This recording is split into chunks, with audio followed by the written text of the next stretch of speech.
नमस्कार साथियों, स्वागत है आपका स्काई एकेडमी 360 में।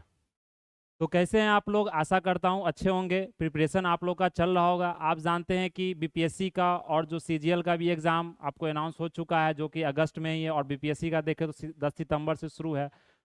और डिफरेंट एग्जाम्स भी आप जानते हैं कि बिहार में अभी अनाउंस होने वाला, नोटिफिकेशन आने वाला है। तो जैसे अगर हम लोग देखें तो हम लोगों ने क्या किया, जीएस का जो पोर्शन था उसमें हमने हिस्ट्री शुरू किया था, और हिस्ट्री में हमने एंशियंट हिस्ट्री और मेडिएवल हिस्ट्री कंप्लीट कर चुका हूं। तो मेडिएवल हिस्ट्री में देखें तो हम लोगों ने अच्छे से कंप्लीट किया, और एंशियंट हिस्ट्री में हमने एमसीक्यू का भी जो प्रैक्टिस किया था वो भी अच्छे से किया था। कौन कौन प्रीवियस ईयर का क्वेश्चन था, रिपीटेड क्वेश्चन था, वो सारा क्वेश्चन हमने डिस्कस कर लिया था। तो अब अगर मेडिएवल हिस्ट्री हमने कंप्लीट कर लिया, तो अब जो अगला पोर्शन हमारा जो बनता है जिसको हम लोग कंप्लीट करना है, तो वो है मॉडर्न हिस्ट्री। अगर हम लोग आज जो डिस्कस करेंगे मॉडर्न हिस्ट्री के बारे में, तो आप जानते हैं कि मॉडर्न हिस्ट्री भी क्या है, एक बहुत ही इंपॉर्टेंट टॉपिक है, जीएस का पोर्शन है, जहां से बहुत ही क्वेश्चंस, नंबर ऑफ क्वेश्चंस देखें आप, तो वो नंबर ऑफ क्वेश्चंस आपको ज्यादा पूछा जाता है कहाँ से, मॉडर्न हिस्ट्री से।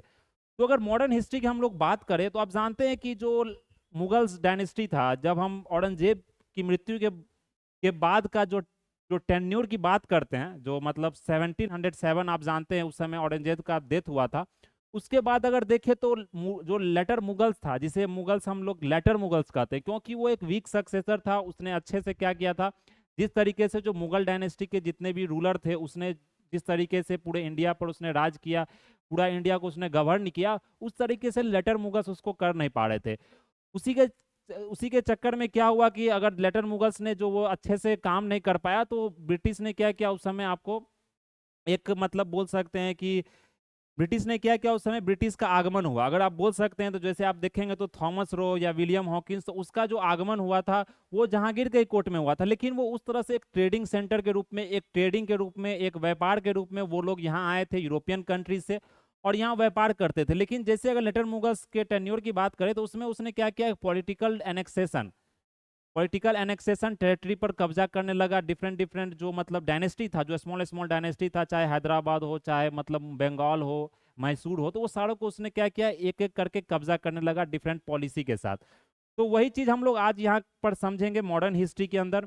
और मॉडर्न हिस्ट्री में दोस्तों, आपको अगर एंशियंट और मेडिएवल की बात करें, तो उस सबसे ज्यादा मॉडर्न हिस्ट्री से क्वेश्चन पूछा जाता है। और ये क्या होता है कि आप लोग इस मॉडर्न हिस्ट्री को बारे में जानते हैं, इसका कहानी से आप लोग का पीटी एग्जाम तो नहीं निकलने वाला। इसमें क्या करना पड़ेगा, आपको फैक्ट्स याद रखने पड़ेंगे, तभी जाकर आपका एग्जाम क्या होगा कि वहां पर क्वेश्चन सॉल्व होगा। तो चलिए आज हम लोग शुरू करते हैं मेडिएवल हिस्ट्री। अगर देखें तो सबसे पहला जो टॉपिक है हमारा मेडिएवल हिस्ट्री में, जिससे आपको ज्यादा क्वेश्चन पूछा जाता है, वो है advents of Europeans in India. मतलब जो यूरोपियन जो कंट्री के जितने भी लोग थे, जो जितने व्यापारी थे, उनका जो यहाँ पर आगमन हुआ, जो इंडिया में जो वो लोग आए हैं, वो क्यों आए? सबसे पहले वो व्यापार करने आए। आप एक बात समझ लीजिए कि जो आपने अगर वर्ल्ड हिस्ट्री को अच्छे से पढ़ा होगा, तो उसमें आपने देखा होगा कि industrial revolution, French revolution, scientific revolution, इस तरह का रिवॉल्यूशन आपने पढ़ा होगा, जो क्रांति हुआ था वैश्विक स्तर पर। तो वो जो क्रांति हुआ था इंडस्ट्रियल रिवॉल्यूशन के कारण, क्या हुआ था कि जो सामान का प्रोडक्शन होता है, चीज़ों का प्रोडक्शन होता है, वो बहुत ही ज़्यादा होता है। तो उस प्रोडक्शन के चक्कर में क्या होता है कि व्यापार को बढ़ाना होता है, क्योंकि कंज्यूमर आज के समय में कैपिटलिस्ट सोसाइटी, आज भी आप जानते हैं, तो प्रोडक्शन अगर किसी चीज़ का ज़्यादा हो रहा है तो सप्लाई भी ज़्यादा होना चाहिए, तो उसके डिमांड भी क्या होता है, इंक्रीज होता है। तो उस डिमांड को पूरा करने के लिए, उस सप्लाई को क्या करने के लिए, लोगों तक पहुँचाने के लिए उसने एक नया कंट्री का खोज किया, जो था कि इंडिया। इंडिया में देखा कि पॉपुलेशन भी ज़्यादा है, वहाँ पर हमें रॉ मटेरियल्स भी मिल जा रहा है, जैसे आप कॉटन, सिल्क की बात करेंगे, तो वो सब यूरोपियन मार्केट में आप ग्रो नहीं करते। स्पाइसेस, जितने भी मसाले जो आइटम है उसका अगर बात करेंगे, तो वो लोग जितने भी अंग्रेज थे यहीं से क्या करते थे, उसको एक्सपोर्ट करते थे, यहाँ से लेकर वो अपने कंट्री में जाकर उसको बेचते थे, और एक अच्छा प्रॉफिट भी उनको होता था। तो इसी कारण उसने क्या किया, एक ट्रेडिंग राइट्स यहाँ पर एस्टेब्लिश किया। फिर उसने देखा कि ट्रेडिंग राइट्स में हमारा काम नहीं चल रहा, बहुत सारे राइवल कंपनीज है, मतलब कंपटीशन बढ़ गया था, बहुत एक मोनोपोली कंपटीशन नहीं था। कंपटीशन क्या था कि बहुत सारे यूरोपियन कंट्रीज अलग अलग, जैसे फ्रांस हो गए, आपका पोर्तुगीज हो गया, या आप अगर देखें तो इंग्लिश हो गया, डेंस हो गया, तो वो सारे लोग यहाँ पर आ गए थे, अरब्स भी थे, तुर्स भी थे। उसने क्या एक एक करके सबको हराना शुरू किया, सबको हटाना शुरू किया, जिसमें कि सबसे जो सफल रहा वो रहा इंग्लिश। तो उस सारा चीज का हम लोग डिस्कशन करेंगे। ये कहानी है, कहानी आपको पता ही है, लेकिन जो सबसे इंपॉर्टेंट आपके पीटी एग्जाम के लिए, पीटी क्रैश कोर्स के लिए है, चाहे किसी भी एग्जाम हो, वनडे एग्जाम हो या गवर्नमेंट का कोई भी एग्जाम हो, उसके लिए सबसे इंपॉर्टेंट है आपका फैक्ट्स। वो फैक्ट्स, वो इन्फॉर्मेशन आपको याद रखना होगा, इसके लिए कोई और अलग चारा नहीं, आपको वो याद करना ही पड़ेगा। तो चलिए हम लोग समझते हैं, और हमने यहाँ पर इस तरह से डिस्कशन किया, इस तरह से स्लाइड बनाया है कि आपको वो चीज़ याद होगा। बार बार आप उसे रिपीट कर रहे हैं, उसे पढ़ रहे हैं, तो वो चीज़ आपको क्या होगा, यहाँ पर याद होगा। तो सबसे अगर पहले हम बात करें यहाँ पर, तो आप देख सकते हैं वो लोग सी के रूट के थ्रू आते थे, क्योंकि क्या होता है कि जो ये आप देख सकते हैं, ये क्या है कि यूरोपियन कंट्रीज है, यूरोपियन कॉन्टिनेंट है। तो यहाँ पर जितने भी यूरोपियन कंट्रीज है वो इस सी के थ्रू यहाँ पर, मतलब ये जो आप पूरा देख रहे हैं यूरोपियन, ये जो यूरोपियन कॉन्टिनेंट है, यहाँ से वो लोग क्या करते थे, वोएज, सी के थ्रू, मतलब ये समुद्र के थ्रू वो नाव से आते थे। पहले जो वो सबसे पहले बार्थो बार्थो हम लोग डियाज अगर पढ़ेंगे आप, तो वो यहाँ तक आया था, केप ऑफ गुड होप, जो कि आपको साउथ अफ्रीकन, जो अफ्रीकन कॉन्टिनेंट में एक जगह है, केप ऑफ गुड होप उसे बोला जाता, वहां तक आया था। तो वो वहीं तक उसने आया, उसने खोज किया, लेकिन वो आगे नहीं बढ़ा। लेकिन सबसे पहले जो यहाँ इसके आगे बढ़ा, उसका नाम था क्या, वास्को डिगामा। आप जानते हैं वास्को डिगामा ने मतलब सबसे पहले जो इंडिया में उसने आगमन किया यूरोपियन कंट्रीज से, जो कि पुर्तगाली था। वो यहाँ पर आया, उसने यहाँ पर सामान खरीदा, उसने यहाँ पर चीज़ों को खरीदा, और फिर वो अगर वापस गया अपने कंट्री में, यूरोपियन कंट्री में, पुर्तगाली अपने कंट्री जब गया पोर्तुगल में, तो वहाँ उसने उस चीज़ों को 60 गुना ज़्यादा दाम पर बेचा, मतलब 60 गुना ज़्यादा उसको प्रॉफिट हुआ पूरा। मतलब ये जो वॉयज का जो खर्च था पूरा, ये मतलब सवारी का जो खर्च था उसका 60 गुना प्रॉफिट हुआ। तो एक बहुत ह्यूज प्रॉफिट होता है दोस्तों। तो इसके कारण बहुत सारे जब देखा कि इतना ज़्यादा वो पैसा वेल्थ कमा के आ रहा है दूसरे देश से, वो भी इंडिया जैसे कंट्री से, तो वो उस तो सारे यूरोपियन जो कंपनीज थे वहाँ, उसने क्या किया, एक चार्टर, एक मतलब कि स्टैब्लिश शुरू किया, मतलब बोल सकते हैं कि रूलर से परमिशन लेके वो यहाँ पर आकर आपको क्या करते हैं, मतलब बोल सकते हैं व्यापार करने लगा। तो ये सब क्या है, एक मतलब कॉन्सेप्ट है, कहानी है जो आप लोग को पता है। तो चलिए थोड़ा सा रिकैप था जो हमने यहाँ पर दे दिया आपको। तो सबसे पहले अगर हम बात करें यहाँ पर, तो अराइवल्स की अगर हम बात करते हैं, क्योंकि सबसे पहला टॉपिक क्या है आपका, advents of Europeans in the India. तो अगर यहाँ पर हम लोग जब बात करेंगे, अगर हम यहाँ पर एडवेंट्स ऑफ यूरोपियंस की बात करें, तो सबसे पहला क्या होता है दोस्तों कि एग्जाम में क्रोनोलॉजिकल ऑर्डर पूछा जाता है आपसे। अगर क्रोनोलॉजिकल ऑर्डर की हम लोग बात करें, तो क्रोनोलॉजिकल ऑर्डर किस तरह से पूछा जाता है, आपको बताया जाएगा, आपको क्वेश्चन पूछा जाएगा कि सबसे पहले इंडिया में कौन मतलब कि यहाँ पर व्यापार करने आई, वो भी यूरोपियन। और ये भी पूछा जा सकता है क्रोनोलॉजिकल ऑर्डर की, यूरोपियन पहले में कौन आया, पुर्तगीज आया, फ्रेंच आया, इंग्लिश आया या डेंस आया। तो ये क्रोनोलॉजिकल ऑर्डर आपको क्या करना पड़ेगा, याद रखना पड़ेगा। इसलिए मैंने स्लाइड में इस तरह का पिक्चर लिया, इस तरह का इमेज लिया कि एक विजुअलाइजेशन बने। आप इस विजुअलाइजेशन पर ज़्यादा ध्यान दें तो क्या होगा, चीज़ों याद होगी, क्योंकि आज के समय में हर एक चीज़ इन्फॉर्मेशन एज है। तो हर एक चीज़ एक विजुअलाइजेशन फॉर्म में आपको दिया जाता है, जिससे इन्फॉर्मेशन आपको ज़्यादा याद होता है। तो अगर यहाँ पर देखें, तो सबसे पहले अगर 1498 की हम बात करें, तो 1498 में आप जानते हैं वास्को डी गामा इंडिया है। उसने यहाँ पर क्या किया, कैलिकट में, कैलिकट जो कि केरला में जगह है, जिसका आज जो आप जो आज देखें मॉडर्न नेम है क्या है, उसको कोड़िकोड बोला जाता है, कोझिकोड आप बोल सकते हैं। वो एक मतलब केरला का एक जगह है, वहां पर वो आया, वहीं से उसने क्या किया, इंडिया में इंटर किया 1498 में। फिर अगर देखें तो 1602 में, तो सबसे पहले ध्यान रखना कौन आया, पोर्तुगीज आया, पुर्तगाली आया। उसके बाद अगर नेक्स्ट देखें यहाँ पर हम 1602 में, ये कौन आया था, डच आया था। डच जानते हैं, डच नीदरलैंड का कंट्री, वहां के लोगों को डच बोला जाता है। यह आपको सबसे पहले कहाँ पर, मसूलीपट्टनम, जो कि आंध्र प्रदेश में है, वहां पर यह आया।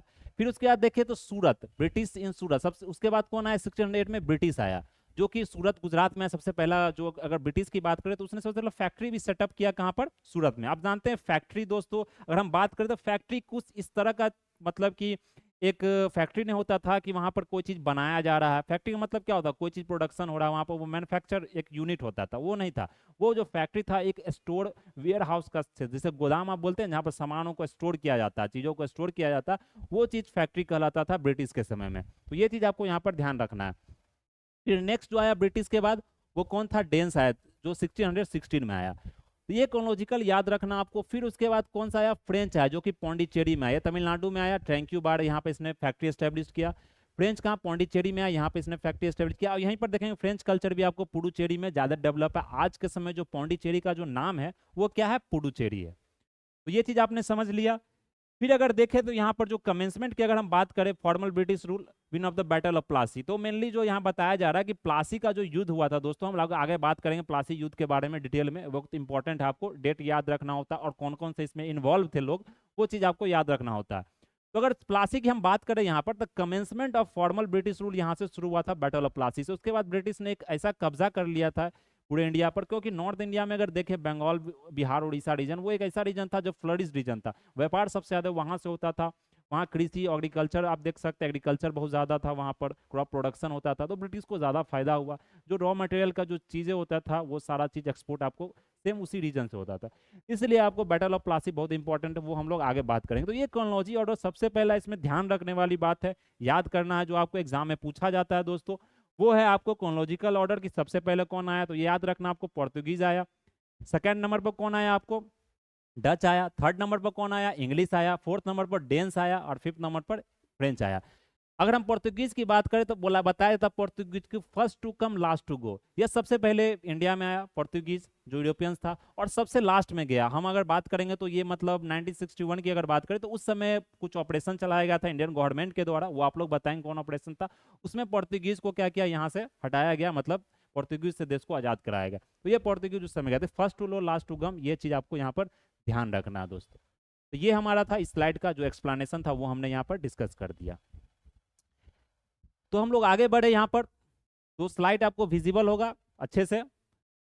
तो इस स्लाइड में हमने वही पोर्शन लिया है, क्योंकि मॉडर्न हिस्ट्री एक बहुत बड़ा टॉपिक है, आप जानते हैं। उसमें मतलब अगर देखें तो पूरा 1707 से पहले भी, मतलब 1707 से भी पहले भी आपको पढ़ना होता है। मेनली 1707 से ही हम पढ़ते हैं जब औरंगजेब का डेथ हुआ, और ये जाते जाते आपको 1947 तक पढ़ना होता है। तो ये पूरा जो कार्यकाल है 200-300 साल का आपको पढ़ना होता है, तो ये बहुत लेंदी हिस्ट्री है। लेकिन हमें पीटी का एग्जाम का तैयारी करना, हमें क्रैश कोर्स की तरह यूज करना है, हमें इस मतलब कि एग्जाम में पास करना है, इसे हमें पीएचडी या थेसिस नहीं करना है। इसलिए दोस्तों आपको वही चीज पढ़ना होगा जो आपको एग्जाम में पूछा जाता है, और रिपीटेडली पूछा जाता है, मतलब ये रिपीट करके आपको पूछा जाता है। वही सारा चीज हम लोग क्या करेंगे यहाँ पर डिस्कस करेंगे।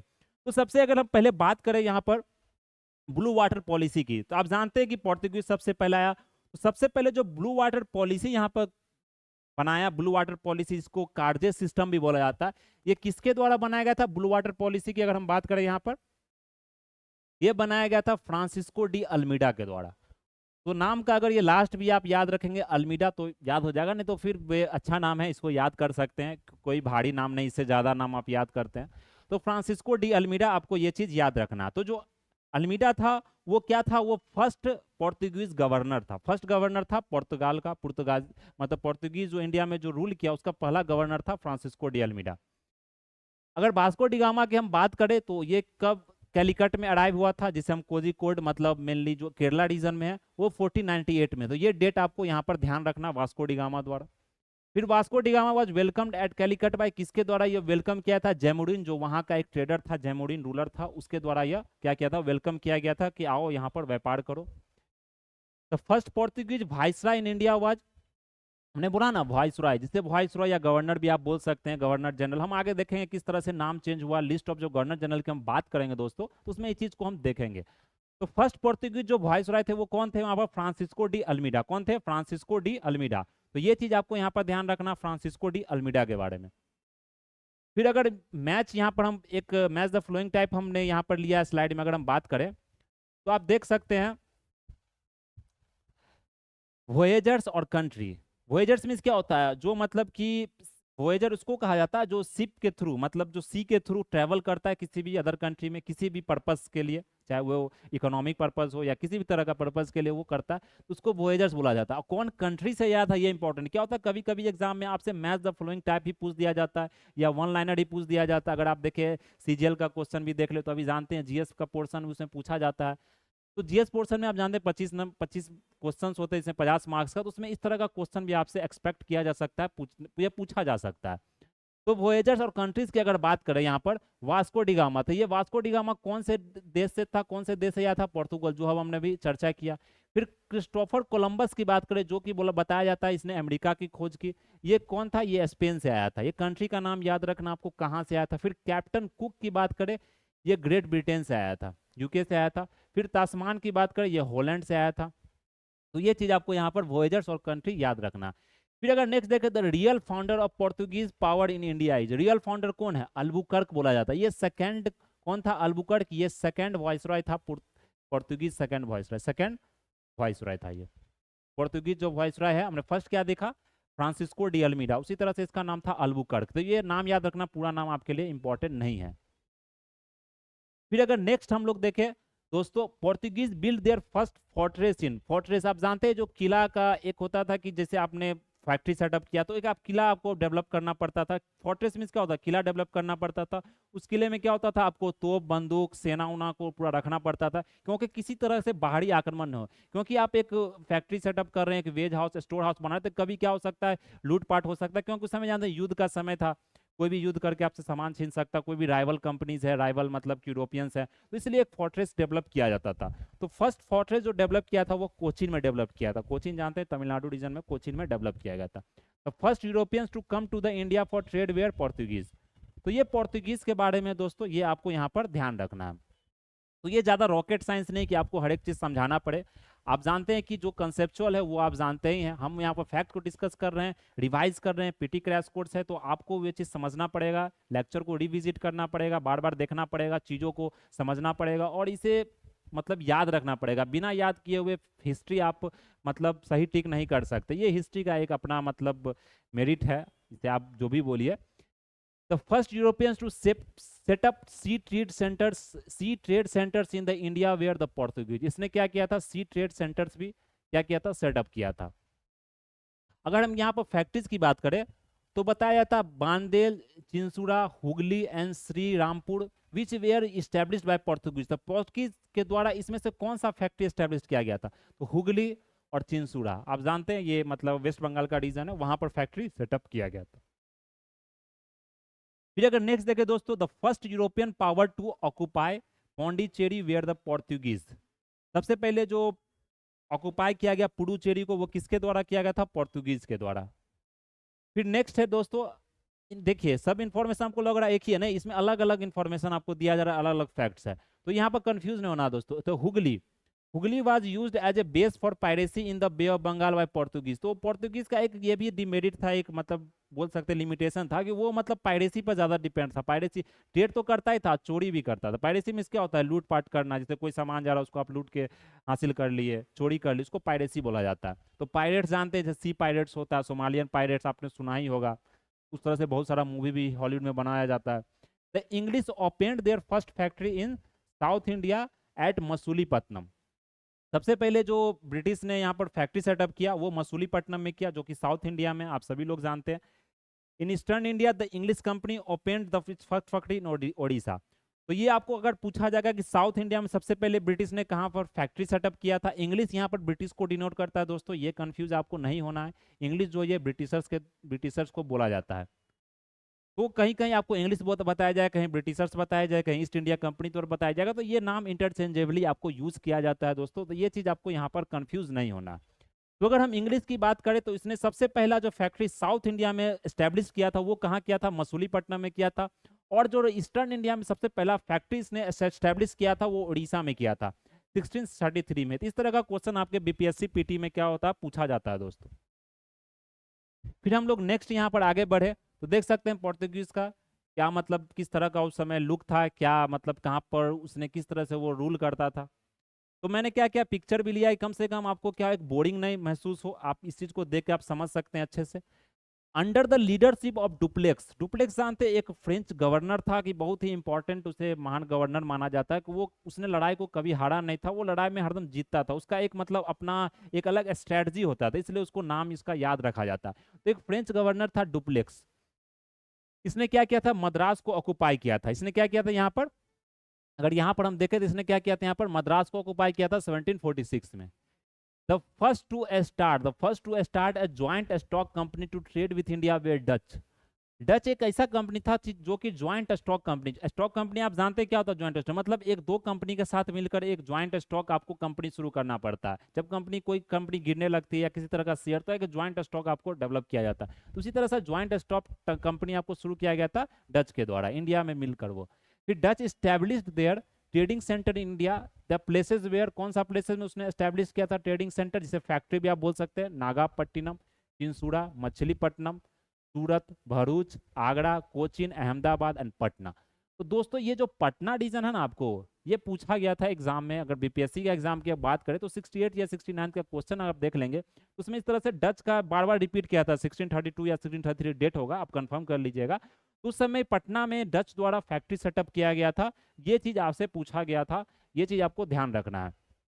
तो देख रहे हैं कि मैंने जो स्लाइड बनाया है, इसमें जो क्वेश्चन रिपीट किया गया, जो क्वेश्चन आपसे बार बार पूछा जाता है एग्जाम में, उस तरह का स्लाइड आपको यहाँ पर दिया जा रहा है। फिर अगर नेक्स्ट देखें, Dutch east India company establish it's factory in Patna. देखिए मैंने ये बताया था ना 1632, तो ये डेट आपके लिए इंपॉर्टेंट है, जो कि बीपीएससी एग्जाम में प्रीवियसली पूछा गया है। अगर आप 68 का भी देखें क्वेश्चन, तो लगभग उसमें ये क्वेश्चन पूछा गया था। The Dutch defeated the Portuguese and build William fort in the modern Kochi. तो जो विलियम फोर्ट बनाया गया था डच द्वारा, वो कहाँ पर बनाया गया था? कोची में बनाया गया था।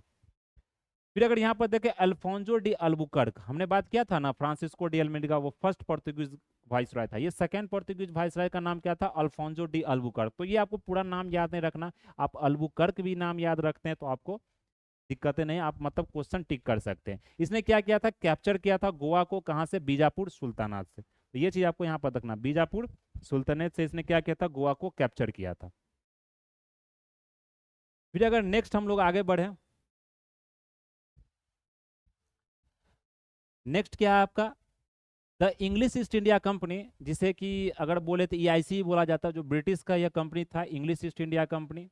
तो इसमें मेनली जो हम लोग बात करेंगे ईस्ट इंडिया कंपनी के बारे में ही बात करेंगे, ब्रिटिश के बारे में ही बात करेंगे। उसने जो सबसे पहले फैक्ट्री जो है सेटअप किया था, factory at Madras on a plot of land leased from a representative of the Vijayanagar empire. तो विजयनगर का जो एम्पायर था, उससे लीज में लैंड लिया था, वहां पर उसने फैक्ट्री सेटअप किया था।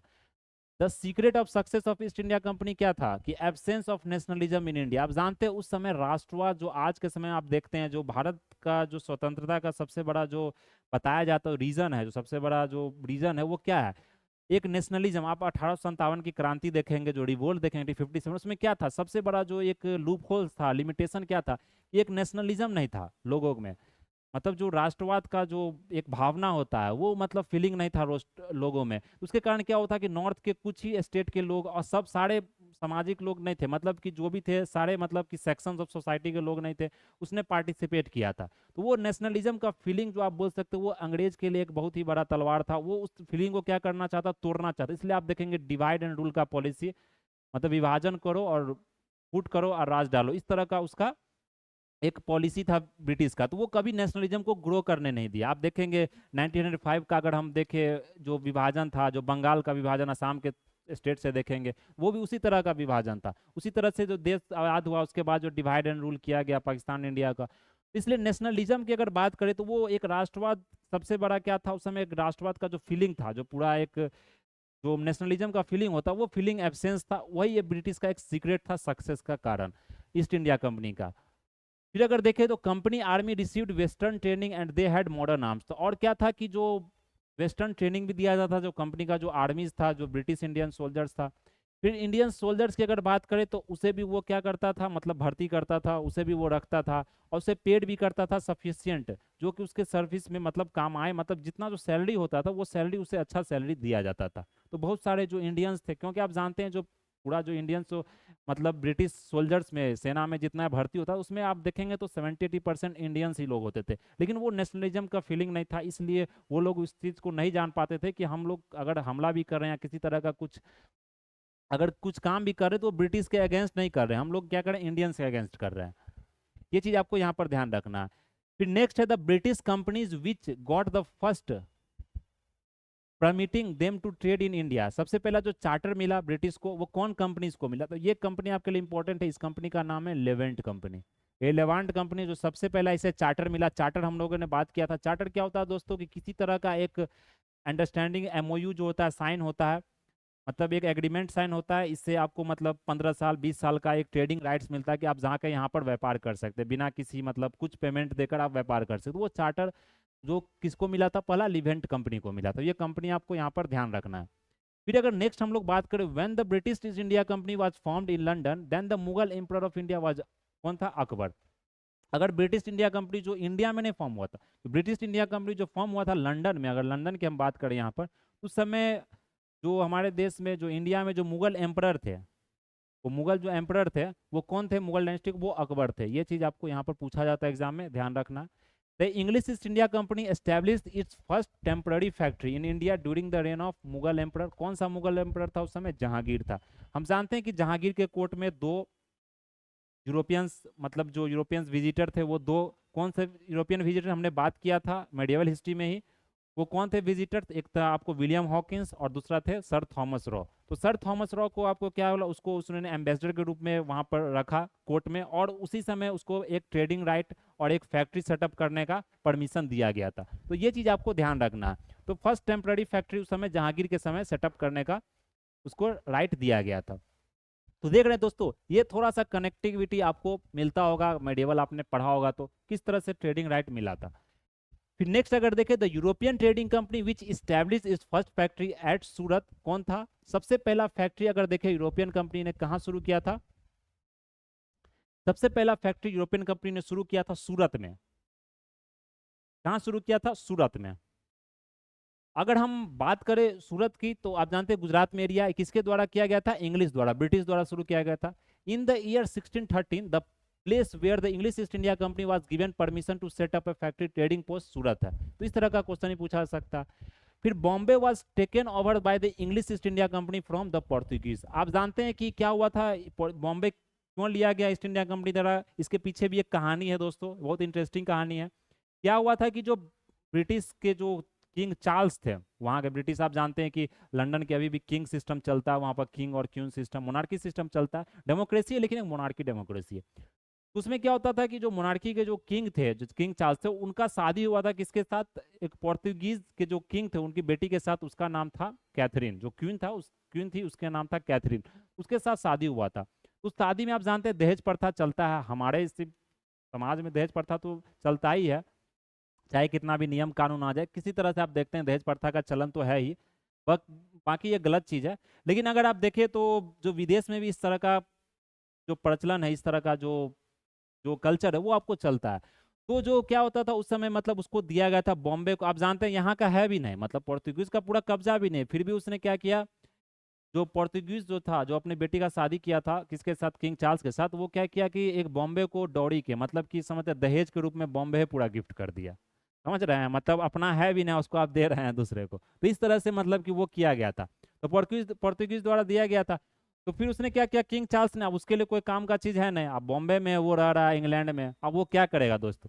उसने क्या किया कि उसने अपना जो बॉम्बे का जो पूरा जो एरिया था, जो पूरा सिटी था, उसने क्या कि उस सिटी को 10 पाउंड या 100 पाउंड के मतलब कि एवरेज पर, मतलब आपको पैसा पेमेंट करना, तो उसने क्या किया, इंग्लिश ईस्ट इंडिया कंपनी को दे दिया। तो तभी से जाके इंग्लिश इंडिया कंपनी क्या किया, बॉम्बे को एक अपना जो बोल सकते हैं हेडक्वार्टर बना लिया, कि वहीं से वो सारा ट्रेड का पर्पज, सारा चीज मतलब डिसाइड करता था, हर एक चीज वहीं से क्या करता, गवर्न करता। उसका क्या हो गया, ट्रेडिंग पोस्ट बन गया था। तो ये चीज आपको ध्यान रखना है। तो ये एक कहानी था इसके पीछे का, ये आपके लिए इंपॉर्टेंट नहीं। आपके लिए क्या इंपॉर्टेंट, यहाँ पर Bombay was taken over by the English India company from the Portuguese, ये पोर्तुगीज द्वारा लिया गया था। The English governor of East India Company in the India who was expelled by Aurangzeb, Aurangzeb द्वारा उसे एक्सपेल्ड किया गया था। उसका नाम क्या था? सर जॉन चाइल्ड, जो कि औरंगजेब द्वारा क्या गया था, उसे हटा दिया गया था। The immediate cause of the first Carnatic war, अब हम लोग बात करेंगे कार्नेटिक वार पर दोस्तों। तो टॉपिक में आप देख सकते हैं कि यहाँ पर क्या है कि हर एक चैप्टर को, हर एक चीज को यहाँ मिलाया गया, जिससे क्या हो कि आपको रिटेंशन आपका बढ़े, आप मतलब चीजों को याद अच्छे से कर सकते हैं। हर एक टॉपिक में थोड़ा कुछ मतलब देखते हैं ट्विस्ट है या थोड़ा सा कनेक्टिविटी भी आपको मिलेगा। The immediate cause of the first Carnatic war क्या था? Capture of French ships by the British. तो आप जानते हैं कार्नेटिक वार, कार्नेटिक रीजन है जो कोरोमंडल कोस्ट की हम लोग बात करते हैं, साउदर्न रीजन में, साउथ इंडिया में, तो वो कोस्टल एरिया है। तो वहां पर जो सबसे पहले पास्ट कार्नेटिक वार, उसके पीछे का रीजन क्या था कि फ्रेंच जो ने क्या किया था, कैप्चर ऑफ फ्रेंच, ब्रिटिश ने क्या किया था, फ्रेंच का जो शिप था उसको कैप्चर कर लिया था। और कार्नेटिक वार किसके बीच में फाउट हुआ था, जिससे हम लोग कार्नेटिक वार की अगर हम बात करें दोस्तों, तो ये कार्नेटिक वार को एक और नाम से जाना जाता है, एंग्लो फ्रेंच वार। किस नाम से जाना जाता है दोस्तों? एंग्लो, विजिबल हो रहा होगा एंग्लो फ्रेंच वार, आप लोगों को विजिबल हो रहा होगा जो मैं यहाँ पर डिस्कस कर रहा हूँ दोस्तों। तो अगर एंग्लो फ्रेंच वार की हम लोग बात करें यहाँ पर, तो आप देख सकते हैं एंग्लो फ्रेंच वार इसे बोला जाता है, फर्स्ट कार्नेटिक वार ही बोला जाता है। तो ये कार्नेटिक वार हुआ था, तो जो बताया जाता है इंग्लिश और फ्रेंच के बीच में यह फाउट हुआ था। तो एंग्लो का मतलब फ्रेंच इंग्लिश ही होता है। अगर आप देखेंगे एंग्लो मराठा वार, एंग्लो सिख वार, एंग्लो मैसूर वार, तो ये सब सारा जो वार है, इसमें एक तरफ क्या है, ब्रिटिश है, और दूसरे तरफ जो आपको नाम दिया गया फ्रेंच है या सिख है या मराठा है। तो ये चीज आपको ध्यान रखना दोस्तों, यहाँ पर कंफ्यूज नहीं होना है। अब हम लोग नेक्स्ट आगे बढ़े इसमें। तो जो सबसे पहले जो कार्नेटिक वार हुआ था उसका डेट याद रखना है, उसमें कौन सा ट्रीटी साइन हुआ था। आप जानते हैं ब्रिटिश का जो सबसे इंपॉर्टेंट जो एक बोल सकते हैं कि जो स्ट्रेटजी था वो था ट्रीटी साइन करना। वो क्या करता था, युद्ध करवा देता था, युद्ध खुद कर लेता था, वार खुद कर लेता, उसके बाद ट्रीटी साइन का संधि साइन करवाता था। और संधि में उसको फायदा मिलता था। फायदा इसलिए मिलता था कि संधि में वो एक एग्रीमेंट बना देता था कि हमें इतना कंपनसेशन जो जो युद्ध में खर्चा हुआ, जो जितने लोग मरे हैं, या किसी तरह का कॉम्पेंसेशन मांगता था, या वो क्या करता था दीवानी राइट्स ले लेता था कि हमको यहाँ का फ्री एग्रीमेंट मिलना चाहिए, ट्रेड एग्रीमेंट मिलना चाहिए, हम यहाँ फ्री में ट्रेड कर सकते हैं, वो किसी तरह का टैक्स नहीं देंगे, हमें वो जमीन दे दीजिए, हमें वो एरिया दे दीजिए। तो ये ब्रिटिश का एक बहुत बड़ा स्ट्रैटेजी था। यहाँ पर ब्रिटिश बोल सकते बहुत ही चतुर था। वो क्या करता था, कभी भी इस तरह का ट्रीटी करवाता था, और ट्रीटी करने में सबसे एक्सपर्ट था ब्रिटिश। तो ब्रिटिश का ये सबसे बड़ा एक स्ट्रेटजी था। तो इसमें इंपॉर्टेंट क्या है दोस्तों यहाँ पर कि आपको याद रखना है कि कौन सा कार्नेटिक वार हुआ था, किस समय हुआ था, डेट भी इंपॉर्टेंट है आपके लिए। और डेट के साथ साथ क्या इंपॉर्टेंट है दोस्तों कि यहाँ पर जो कार्नेटिक वार हुआ था, वो जो हुआ था वो कौन सा ट्रीटी के बाद वो क्या हुआ, इंड हुआ। आपके लिए कहानी इतना इंपॉर्टेंट नहीं है दोस्तों, लेकिन ये चीज आपके लिए इंपॉर्टेंट है कि ट्रीटी क्या था और कौन से डेट में हुआ था, वो ईयर इंपॉर्टेंट है। तो अगर हम यहाँ पर देखें फर्स्ट कार्नेटिक वार, तो ये क्या हुआ था, इंडेड विथ ट्रीटी ऑफ एक्सला चापली। किसके कारण, किसका इंडेड मतलब कौन सा ट्रीटी में इंड हुआ था, ट्रीटी ऑफ एक्सला चापली। ये ट्रीटी आपको याद रखना। फिर सेकेंड कार्नेटिक वार देखे तो ये इनकंक्लूसिव वार था। फिर थर्ड कार्नेटिक वार देखे तो ये ट्रीटी ऑफ पेरिस के द्वारा क्या हुआ था, इंड हुआ था। ये चीज आपको यहाँ पर ध्यान रखना है। फिर फर्स्ट मैसूर वार ब्रिटिश लॉस, वो आगे हम लोग देखेंगे मैसूर वार कब हुआ था और यह क्यों हुआ था। अगर हम यहाँ पर देख ले फर्स्ट बैटल ऑफ कार्नेटिक जो हुआ था, ये फर्स्ट बैटल ऑफ कार्नेटिक का अगर टाइम पीरियड की बात रखें, डेट की बात करें, तो डेट आपको याद रखना है दोस्तों। अगर डेट की बात करें तो फर्स्ट बैटल ऑफ कार्नेटिक हुआ था 1746 टू 48। कब हुआ था, 1746 टू 48। फिर अगर सेकंड बैटल ऑफ कार्नेटिक की बात करें तो 1749 to 54। Third battle of Carnatic की बात करें 1758 टू 63। तो ये चीज आपको यहाँ पर ध्यान रखना है दोस्तों, ये आपके लिए इंपॉर्टेंट है। आप देख सकते हैं गैप ज्यादा नहीं था, फर्स्ट में 1 साल का गैप था, ट्रीटी हुआ लेकिन वो सुलझा नहीं। फिर किसी तरह का एक समझ सकते हैं रगड़ा था, मतलब दोनों के बीच राइवल कंपनीज था। तो मतलब वो चाहता था किसी तरह से फ्रेंच को बाहर निकाल दे, फ्रेंच चाहता था ब्रिटिश को बाहर निकाल दे। तो ये एक मोनोपोली सिस्टम था जिसके कारण वो ये युद्ध होता था। फिर अगर नेक्स्ट देखें with reference to treaty of Aix la Chapelle, जो हमने बात किया फर्स्ट कार्नेटिक वार हुआ था, तो करेक्ट स्टेटमेंट आपको यहाँ पर देखना है। The first Carnatic war was ended, the English got back Madras. इसमें क्या हुआ था कि यहाँ पर जो ट्रीटी ऑफ एक्सला चैपली के दौरान क्या हुआ था, संधि जो साइन हुआ था, तो कार्नेटिक वार इंड हो गया, वहां पर खत्म हो गया जो पहला कार्नेटिक वार था, क्योंकि वो संधि साइन हो गया था। The English got back, English को क्या मिला, मद्रास मिल गया, और जो फ्रेंच का अपना जो एक टेरिटरी था, वो एरिया था, वो उसे बैक मतलब जो नॉर्थ अमेरिका में उसने जो कब्जा किया था वो उसको वापस मिल गया। तो वही मतलब ये जो रगड़ा था, ये जो मतलब एक दूसरे के साथ जो वार होता था, ये मतलब मेनली जो आप देख सकते हैं, ये वर्ल्ड आपने वार पढ़ा होगा या वर्ल्ड हिस्ट्री पढ़ा होगा, उसमें देखा वो वहीं से शुरू हुआ था, अमेरिका से ही शुरू हुआ था। वहां पर वो कॉलोनियल बना के रखते थे बहुत सारे कंट्री को, बहुत सारे एरिया को। The first European to initiate the policy of taking part in the quarrels of Indian princes with a view of acquiring territory was Dupleix। ये डुप्लेक्स ने इस चीज को शुरू किया था दोस्तों। डुप्लेक्स एक बहुत ही मतलब चतुर इसको माना जाता है जो गवर्नर था यह। तो ये क्या करता था डुप्लेक्स, मतलब किसी तरह का अगर देखा कि दो राजा या किसी तरह का टेरिटरी के लिए लड़ाई हो रहा है, जमीन के लिए लड़ाई हो रहा है, एरिया के लिए लड़ाई हो रहा है, तो क्या होता वो बीच में घुस जाता था। आप देखते हैं ना, मतलब वो बीच में इन्हें घुसता था कि सुलझाना है उसको, वो बीच में अपना फायदा देखता था। वो क्या करता था, जो मजबूत लग रहा है या जो कमजोर लग रहा है तो उसको पकड़ता था, जो कमजोर है या मजबूत को, और उसको क्या करता था, अब दोनों लड़ाई कर रहा तो दोनों को हेल्प चाहिए होगा, ब्रिटिश का उसका इक्विपमेंट्स है या वार वेपन्स है, जो भी चीज है, सेना का जो मदद है वो चाहिए होता था। वो क्या करता था, किसी राजा को एक अपने तरफ खींचता था, उसको समझाता था कि हाँ तुम्हारा साथ हम देंगे, तुमको हम इसके में जिताएंगे, वो जिता भी देता था, क्योंकि उसके पास हर एक चीज था, अपना सोल्जर था, लेटेस्ट वेपन्स था। आप तलवार से लड़ रहे हैं, उसके पास बंदूक है, तोप है, आप तलवार से 1 को मारिएगा वो 50 को मारेगा। तो इस तरह से ब्रिटिश का एक स्ट्रेटजी होता था। वो क्या करता था, अपने तरफ खींचता था उसे, और उसे समझा बुझा कर वो मतलब ट्रीटी साइन करवा लेता था कि हाँ अगर हम वार तुमको जितवा देते तो हमको ये एरिया चाहिए, फ्री ट्रेड एग्रीमेंट चाहिए, तो ये चाहिए, इतना पैसा चाहिए। तो ये सारा चीज़ ब्रिटिश द्वारा किया जाता था। तो इसमें मेन ब्रिटिश इसने बाद में किया, लेकिन ये शुरू जो किया गया था डुप्लेक्स द्वारा। ये चीज़ आपसे पूछा गया तो आपको डुप्लेक्स क्या करना, आंसर करना। फिर देखें in India the French establish their earliest factory, जो इंडिया में जो फ्रेंच ने सबसे पहला अर्लीस्ट फैक्ट्री एस्टेब्लिश किया वो कहाँ किया, सूरत किया, जो हमने अभी देखा था, फ्रेंच सूरत में किया, और ब्रिटिश ने भी क्या किया था, सूरत में किया था। ये दोनों चीज आपको याद रखना है। फिर उसी तरह से डच देखें तो डच ने मसूलीपट्टनम में किया था। French East India Company was constituted during the reign of Louis 14। तो लुइस 14 उस समय का राजा था, आप जानते हैं नेपोलियन बोनापार्ट देखेंगे अगर फ्रेंच रिवॉल्यूशन की अगर बात करें तो लुइस जो 14 था, लुइस 14 था वो क्या था, उस समय का वहाँ का राजा था, कहाँ का, फ्रेंच ईस्ट इंडिया कंपनी का, जिस समय फ्रेंच इंडिया कंपनी इंडिया में आया। The founder of French company in India is consider, founder कौन था, कॉलबर्ट था, ये चीज ध्यान रखना। The factories of Bengal that were established by the Dutch, ये कहाँ पर एस्टेब्लिश, चिंसुड़ा और हुगली रीजन में, जो हमने अभी देखा ही था। तो ये इन्फॉर्मेशन आपको रिपीटेड है, इसको बार बार आपको रिवाइज करना, याद करना। The French fail to establish power in the Deccan because the English has the strong army. अगर आप फ्रेंच की बात करें, इंग्लिश की बात करें, ब्रिटिश की बात करें, दोनों में जब लड़ाई होता था तो बताया जाता है कि ब्रिटिश का जो आर्मी था वो ज़्यादा मजबूत था, उसके पास आर्मी भी ज़्यादा था, लेटेस्ट इक्विपमेंट भी था, जो वार करने के लिए जो बंदूक तोप की जरूरत होती वो लेटेस्ट था, एडवांस टेक्नोलॉजी था, प्लस उसके पास सुपर नेवल सुपरियोरिटी भी था, मतलब नेवल की अगर बात करें जो नौसैनिक होता है वो भी उसके पास क्या था, सुपीरियर था, अच्छा था। तो यहाँ पर देख सकते इंग्लिश के पास स्ट्रॉन्ग आर्मी था, ये चीज आपको ध्यान रखना। The sequence of the arrival of Europeans in power, हमने ये बात किया था सीक्वेंस, तो सीक्वेंस आपको मैंने पहले ही स्लाइड में आपको बताया था कि ये जो एडवेंट्स ऑफ यूरोपियंस में सबसे पहले कौन आया, उसके बाद कौन है, ये क्रोनोलॉजिकल ऑर्डर आपको याद रखना दोस्तों। मैं इस पर बार बार इंफेसिस कर रहा हूँ, फोकस आपको दे रहा हूँ कि आपको इस चीज को याद रखना, इसको भूलना नहीं है।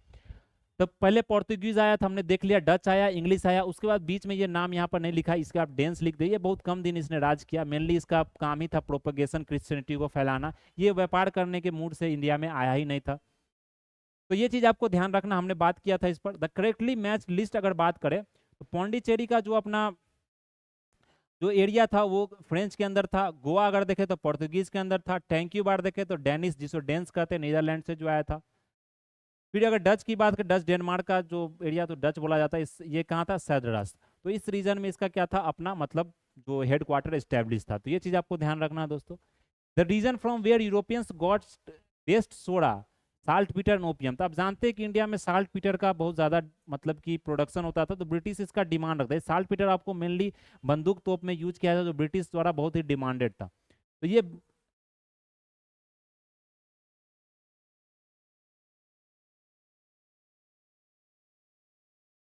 36 मिनट हो गया, हाँ 10 मिनट। तो आप देख सकते हैं जो साल्ट पीटर ओपियम है, तो ये एग्जाम में आपसे बीपीएससी में पूछा गया था दोस्तों, ये ओपियम जो आप जिसे ओपियम बोल सकते हैं, जितने भी मतलब जो कोकीन गांजा ये सब चीज को ओपियम बोला जाता है, नशा जो नशीला जो पदार्थ होता है, तो ये सारा प्रोडक्शन बिहार में मेनली होता था, और ब्रिटिश इसका पूरा सेलिंग करता था। आप जानते हैं चाइना में भी वो ओपियम क्या करता, ट्रेड करता था। तो ओपियम हो गया, साल्ट पीटर हो गया जो कि मेनली बंदूक के लिए, गन पाउडर के लिए यूज किया जाता था, वो बिहार में प्रोडक्शन होता था। तो ये यूरोपियंस का बेस्ट मतलब कि रीजन था जहाँ से यूरोपियन इस चीज को कैप्चर करता था। The last to come to pre independence India and the traders among Europeans, वो कौन था, फ्रेंच था। लास्ट हमने देखा था, सबसे लास्ट में कौन आया था, फ्रेंच आया था। इस तरह से ही क्वेश्चन आपसे क्या हो सकता है, पूछा जा सकता है। तो ये आप देख सकते हैं, ये फैक्ट्री था उस समय, जो देखते हैं फैक्ट्री में कोई चीज बनाया नहीं जा रहा दोस्तों, यहाँ पे क्या किया जा रहा है, चीजों को स्टोर किया जा रहा है, क्या किया जा रहा है, यहाँ पर चीजों को स्टोर किया जा रहा है, ये चीज आपको ध्यान रखना। फिर अगर नेक्स्ट देखें तो फैक्ट्री जो एस्टेब्लिश किया गया था ब्रिटिश द्वारा, the establishment of factory by East India Company in first quarter of 17th century, जो फर्स्ट क्वार्टर था 17th सेंचुरी का, वो कहाँ कहाँ एस्टेब्लिश किया गया था। ये क्या होता है, कभी कभी क्वेश्चन में आपको फैक्ट्री का जो लोकेशन वो पूछ दिया जाता है, जैसे आगरा, अहमदाबाद, बड़ौदा, भरूच। यह शुरू किया गया था 1619 में, मसूलीपट्टनम में 1611 में, फिर क्या देखे, अड़मा गांव 1626 में, हरिहरपुर और बालासोर में 1663 में, फिर हुगली में देखे तो 1651 में। तो ये सारा जगह यहाँ पर क्या किया गया था, फैक्ट्री सेटअप किया गया था। उसी तरह से अगर हम नेक्स्ट देखें यहाँ पर ईस्ट इंडिया कंपनी और जो डिफरेंट नवाब थे, अगर आप देखें तो लेटर मुगल्स में क्या हुआ था कि जो मुगल्स वो सक्सेसर, वीक सक्सेसर थे, वो उतने ज्यादा शक्तिशाली नहीं थे, तो वो पूरा एरिया को कंट्रोल नहीं कर पाते। जो लेटर मुगल्स थे जितने भी, वो कंट्रोल, जैसे हमने पढ़ा था बहादुर शाह के बारे में, फारूक सियार के बारे में, आलमगीर के बारे में, तो ये सारा उतने कैपेबल नहीं थे कि मतलब चीज़ों को क्या कर दे, कंट्रोल कर सके। तो उसमें क्या होता था कि बहुत सारा जो जनरल्स होता था या मतलब जो वाजीर होता था, पीएम होता था, वो क्या किया, मतलब अलग अलग अपना एक स्टेट, इंडिपेंडेंस स्टेट बना लिया। जैसे आप देखेंगे बंगाल, हैदराबाद, तो उस तरह का स्टेट बना लिया गया था। तो इसमें बात किया जाता है यहाँ पर कि सबसे पहला, अगर हम नवाब ऑफ बंगाल की बात करें तो last governor general of Bengal appointed by the Mughal emperors कौन था, last governor of Bengal appointed by the Mughal emperor was Murshid Quli Khan. ये मुर्शिद कुली खान आपको याद रखना है, इसने शुरू किया था बंगाल रीजन का जो नवाब था। The war which begin the consolidation of British supremacy over India, battle of Plassey, हमने बात किया था बैटल ऑफ प्लासी, जो कि कब हुआ था, ये 1757 में हुआ था। ये चीज़ आपको यहाँ पर ध्यान रखना। यही डेट में आप देख सकते 1857 में क्या हुआ था, 1857 का जो रिवोल्ट हुआ था, क्रांति हुआ था। तो बैटल ऑफ प्लासी में क्या हुआ, ब्रिटिश का कंसोलिडेशन, ब्रिटिश का पूरा तरीके से आप देख सकते हैं तो कंट्रोल हो गया पूरे इंडिया पर। फिर अगर देखें तो Sirajuddaulah was defeated by Lord Clive in the battle of Plassey. तो बैटल ऑफ प्लासी में क्या हुआ था दोस्तों, ये चीज आपको यहाँ पर ध्यान रखना है। बैटल ऑफ प्लासी में जो सिराजुद्दौला था वो नवाब था बंगाल का, उसको इसमें क्या हुआ, ब्रिटिश के द्वारा हार प्राप्त हुआ, मतलब वो हार गया इस बैटल में। तो ये बैटल खासकर अगर देखें, अगर हिस्ट्री की बात करें तो बहुत सारे हिस्टोरियन बोलते हैं ये बैटल हुआ ही नहीं, क्योंकि इसमें जो मीर जाफर था, जो बोलते हैं कि उसने क्या किया था यहाँ पर, ब्रिटिश के साथ पहले ही हाथ मिला लिया और वो मिलकर क्या किया, इस सिराजुद्दौला को यहाँ से हटा दिया। तो ये था मतलब कि battle of Plassey. The founder of the British empire India was क्या नाम है इसका, लॉर्ड रॉबर्ट क्लाइव। तो ये चीज आपको याद रखना, नाम इसका लॉर्ड रॉबर्ट क्लाइव का। तो आप देखते हैं जितना भी उस समय गवर्नर था, वॉइसरॉय था, वो सब अपने आगे लॉर्ड लगाता, वो अपने आपको भगवान ही मानता था। तो ये चीज मतलब ब्रिटिश द्वारा दिया गया, उस वो बोलता ही था व्हाइट सुप्रीमेसी, या मतलब बोल सकते हैं बर्डन्स, आपने सुना होगा व्हाइट सुप्रीमेसी, तो ये ब्रिटिश का ही सब चीज दिया हुआ है। Out of the given names Albuquerque, Robert Clive, Francois Dupleix, Lord Cornwallis, who has been called as the heaven born general. तो जो मतलब बताया जाता, कौन अपने आप को बोलता था कि हम मतलब स्वर्ग में जन्म लिए, वो रॉबर्ट क्लाइव द्वारा था। ये थोड़ा सा मतलब बोल सकते हैं स्ट्रेटजी वाला आदमी था, इसने बहुत सारा लड़ाई भी लड़ा था, जैसे आप बैटल ऑफ प्लासी की बात कर ले, बक्सर की बात करें, तो रॉबर्ट क्लाइव का एक बहुत बड़ा हाथ था उसमें, उसको जिताने में। फिर अगर देखें तो बैटल ऑफ फील्ड जो प्लासी है वो कहाँ सिचुएटेड, ये भी कभी कभी पूछ दिया था, वेस्ट बंगाल में सिचुएटेड है। फिर अगर बैटल ऑफ प्लासी की बात करें तो वो कब आपको यहाँ पर लड़ाई लड़ा गया था, 1757 में। तो ये चीज आपको यहाँ से पूछना है। क्या होता है कि ईयर तो इंपॉर्टेंट है, कभी कभी आपसे डेट ही पूछा जाता है, तो डेट भी आपको याद रखना। तो आप जरूर बताएं कि डेट कौन से डेट में यह हुआ था, इंपॉर्टेंट क्वेश्चन है। The nawab of Bengal who shifted his capital from Murshidabad to Munger. कौन सा नवाब था जिसने क्या किया था कि कैपिटल को मुर्शिदाबाद से मुंगेर शिफ्ट किया था, मीर कासिम शिफ्ट किया था।